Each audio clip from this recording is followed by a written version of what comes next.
నమస్కారం అండి. Summer season వచ్చిందంటేనే మామిడికాయలు అంటే మామిడికాయల పచ్చడి.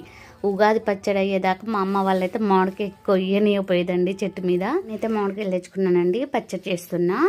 లేకపోతే తొక్కు పచ్చడి చేద్దాం అనుకున్నా, టెంక ముదిరింది కానీ పచ్చడి పెడుతున్నా. చక్కగా మామిడికాయలను చక్కగా కట్ చేసి టెంక కోసి, టెంక మీద తెల్ల పొర ఉంటుందండి, అది కూడా తీసేయాలండి. తీసేసి ముక్కలు కట్ చేయాలి. ఫస్ట్ కారము, ఉప్పు, ఆవాలు, మెంతుల పొడి కలిపి బాగా కొద్దిసేపు ఉంచి తర్వాత మామిడి ముక్కలు వేసి ఒక 2 hours పక్కన పెట్టండి. అప్పుడే ఆయిల్ వేయకండి. వేసుకునే వాళ్ళు తాలింపు చేసుకోవచ్చు, లేకపోతే ఇలానైనా కలుపుకోవచ్చు. ఆయిల్, ఎల్లిపాయల పొట్టు తీసుకొని ఒక 2 గంటల తర్వాత చూడండి ఎంత మంచిగా ఉంటుంది. ఉప్పు కారం ముక్కలు పట్టి తర్వాత ఆయిల్ వేసి ఒక జాడికి ఎత్తుకోవడమే అండి.